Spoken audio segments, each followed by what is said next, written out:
तो चलिए आपको संस्कारधानी राजनांदगांव की थोड़ी सी सैर करा दें। संस्कृति और परंपराओं से भरा हुआ यह राजनांदगांव शहर अनूप छटा के लिए पूरे छत्तीसगढ़ में विख्यात है। यहाँ अलग अलग बातें करने वाले, अलग अलग दृष्टिकोण रखने वाले लोग एक से एक हैं। पदुमलाल पुन्नालाल बख्शी, त्रिमूर्ति और शासकीय दिग्विजय महाविद्यालय जैसे अनुपम छटा और बेहतरीन कलाकारी के माध्यम से इस राजनांदगांव शहर को गणेश हाकी झांकी के नाम से जाना जाता है। आइए आपको यहाँ की कुछ धरोहर सरोहर को आपको दिखाते हैं और समझाने का प्रयास करते हैं कि हम ही लोग किस तरह से अपने धरोहर सरोहर का सत्यानाश करते जा रहे हैं और जिसका पूरा लाभ राजनीतिक परिवेश में करने वाले भारतीय जनता पार्टी और कांग्रेस की पार्टी हम लोगों का लाभ किस तरह से उठा रही है उसे भी दिखाने का प्रयास करते हैं। तो चलिए, आज तीज का पर्व है और तीज में माताएं और बहनें जिस तरह से उपवास रहे और उपवास रहने के बाद इस धरोहर तालाब सरोवर में किस तरह से उन्होंने जो गंदगी फैलाई है, जो यहाँ पर तालाब में जिस तरह के फूल पत्ते दिखाई दे रहे हैं, ये आने वाले समय के लिए राजनांदगांव के लिए काफ़ी लाभदायक होंगे, गुणकारी होंगे। इस गंदगी को देखकर लोग साफ साफ समझ जाएंगे कि राजनांदगांव के लोग, महिलाएं और वहाँ के लोग कितने स्वच्छ हैं और कितनी सभ्यताएं यहाँ पाई जाती है। यहाँ के नेता कितने अच्छे हैं, कितने बेहतरीन से इस रानी सागर और बूढ़ा सागर को धरोहर योजना के अंतर्गत संभाल कर रखे हुए हैं। आइए बीज बोते हैं कुछ अच्छाई की और कुछ अच्छाई इन नतीजों की। हम इसका विरोध नहीं कर रहे हैं, आपकी आंखें खोलने का प्रयास कर रहे हैं कि हम ही गंदगी किस तरह से फैला रहे हैं और किस तरह से इस संस्कारधानी राजनांदगांव में, जहां पर उतर कर पानी को छूना भी पाप समझ रहे हैं, वे लोग इस तालाब में, इस रानी सागर में आकर पूजा पाठ की सामग्रियों को फेंक कर किस तरह से तालाब की गंदगी को फैला रहे हैं, इसे हमें दिखाने का प्रयास कर रहे हैं। खैर, ये तो महिलाएं हैं, घर के अंदर रहती हैं और यहाँ के नेता और प्रतिपक्ष ज़ोर शोर से चिल्लाते हैं, विकास की बातें करते हैं, मगर ये किस टाइप का विकास है जिसे हम आपको दिखा रहे हैं। आखिर ये फूल पत्ती भभूत मिट्टी आखिर कहाँ जाएगी? झिल्लियाँ किस तरह से लोग भर भर कर अपने घर का कचरा यहाँ पर सरोवर धरोहर में फेंक रहे हैं, आखिर उसका नतीजा भविष्य में क्या होगा?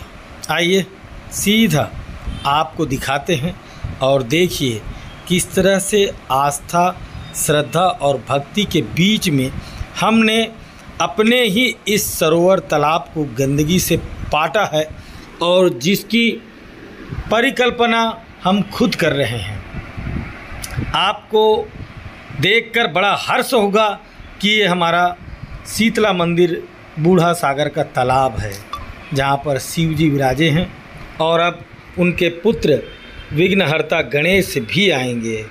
श्रद्धा और भक्ति के बीच में सब लोग अब यहाँ पर गंदगी फैलाने के लिए किस तरह से आतुर हैं।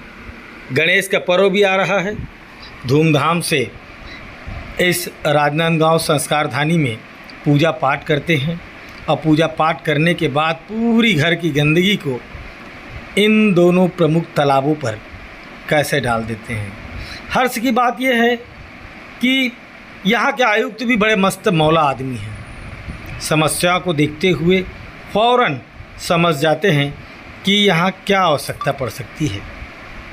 बहुत से लोगों ने बताया है कि हमने मांग की है कि फूल पत्ती के लिए अलग से कोई ड्रम या फिर कुंड बनाया जाए जहाँ पर उसे फेंका जाए, मगर यहाँ के आयुक्त तो बड़े ही समझदार हैं, बड़े ही अलौकिक हैं, लोगों के दुख दर्द को समझते हैं।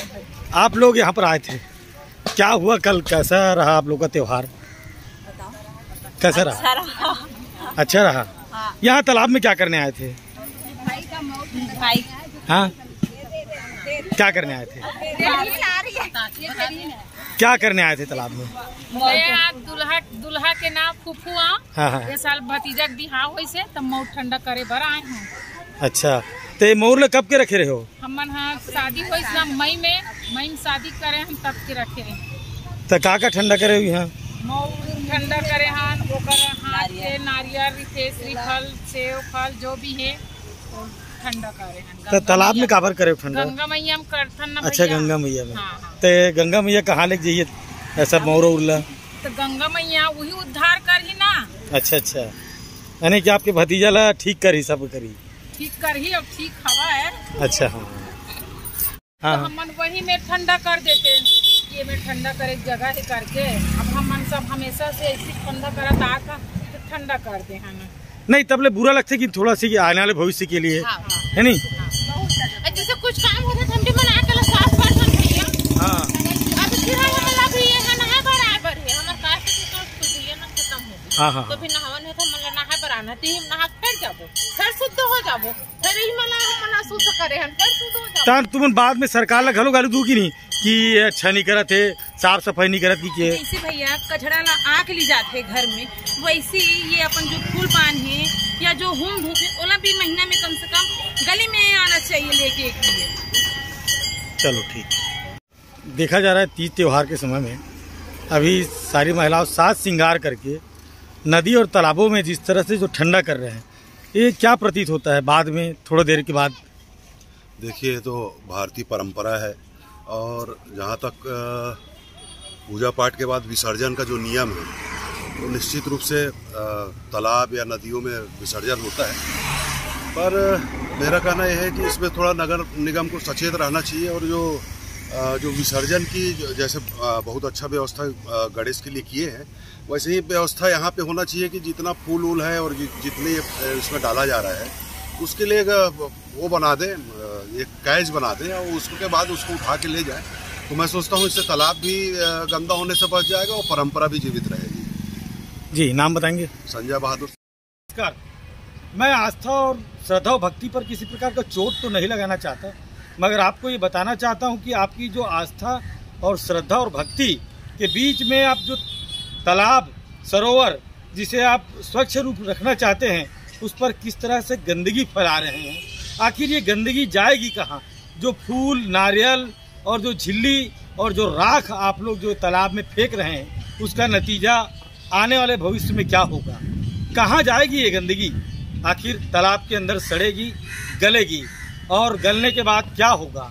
गंदगी फैलेगी और सरकार इस पर अहम फैसला क्यों नहीं ले रही? नगर निगम आखिर इस पर खामोश क्यों है? क्यों इस तरह की व्यवस्था नहीं कर सकती कि रानी सागर और बूढ़ा सागर में जिस तरह से गंदगी, आस्था और श्रद्धा भक्ति का जो फूल यहाँ पर चढ़ाया जाता है उसके लिए अलग से व्यवस्था क्यों नहीं की जा सकती है? जबकि राजनांदगांव की महापौर एक महिला खुद है, हेमा देशमुख जी, इस विचार पर क्यों व्यवस्था नहीं कर सकती कि जो ये आस्था और जो तीज का जो त्यौहार है उसके बाद गणेश का पर्व आ रहा है, लगातार धीरे धीरे तालाबों पर दबाव बढ़ता जा रहा है। हम आपको पूरे रानी सागर और बूढ़ा सागर की गंदगी दिखा रहे हैं कि आने वाले भविष्य में आखिर इन तालाब पर क्या होगा। लाल टोपी, राजू सोनी, राजनांदगांव।